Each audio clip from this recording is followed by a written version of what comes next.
Hey everyone, welcome back to Corporate Decoder, the place where we try to make sense of the financial world. Today we've got a filing from Exelon Corporation that's all about some new debt they've taken on. And honestly, understanding why and to what extent is key to figuring out where this energy giant is heading. So Exelon Corporation, a big name in the energy sector, has just dropped some news via an 8K filing.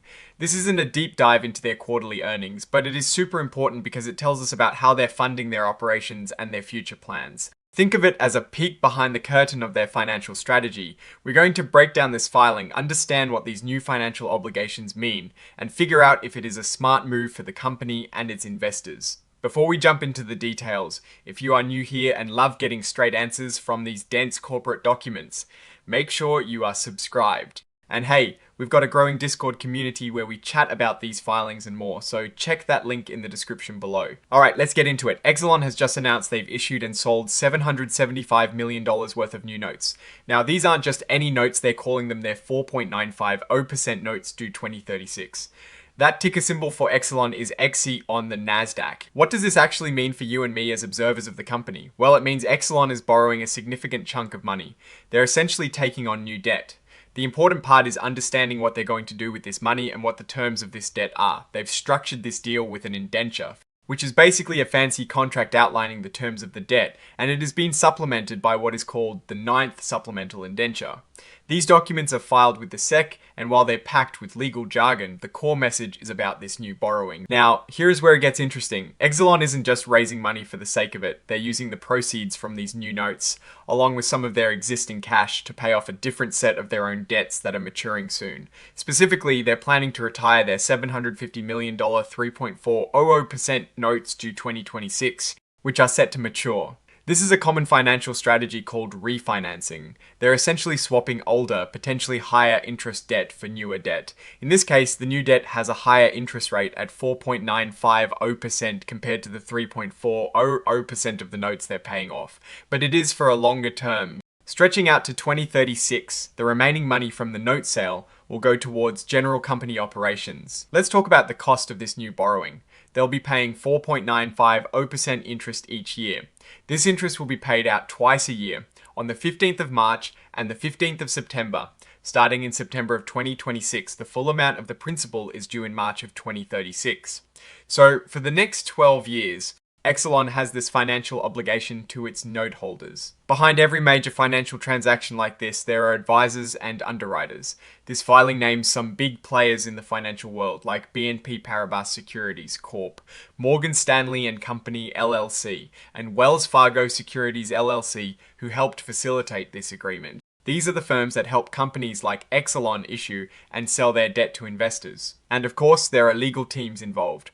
Ballard Spahr LLP provided legal opinions, which are essentially assurances from lawyers that the deal is structured legally sound. While these details are important for the deal itself, the core takeaway for us is the $775 million debt issuance and how it is being used. The filing also lists out all the supporting documents, essentially an index of all the papers related to this transaction. This includes the underwriting agreement and the various indenture documents. It also lists legal opinions and interactive data files for those who really want to dig deep into the digital formatting of the report. Now, like many corporate filings, this one includes a section on forward-looking statements. This is standard practice. Companies use this to talk about their future expectations and plans. However, they always add a disclaimer that these are not guarantees. They mention that actual results could differ due to various risks and uncertainties. This list of potential risks is quite extensive and highlights the complexities of the energy sector. We're talking about everything from regulatory changes and environmental liabilities to extreme weather events, cybersecurity threats, and global economic instability. For Exelon, which operates in a highly regulated and capital-intensive industry, these are not minor points, they're the real challenges that can impact financial performance. Things like new environmental laws or major storms can have a direct and significant effect on their bottom line.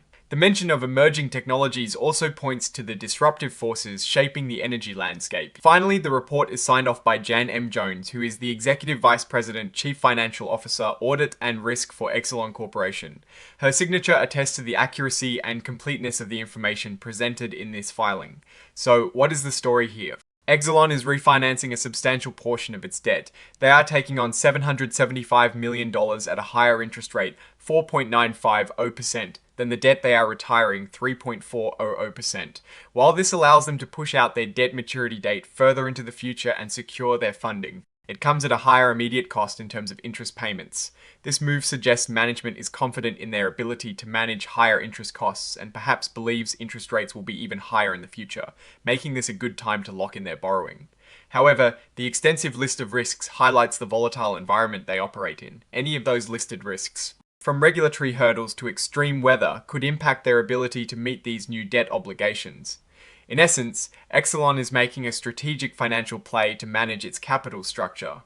It's a move to ensure stability and predictability in their funding for the next decade and a half. The key will be how they manage the increased interest expense and navigate the aforementioned risks. If they can continue to generate strong cash flows from their operations, this debt issuance should be manageable.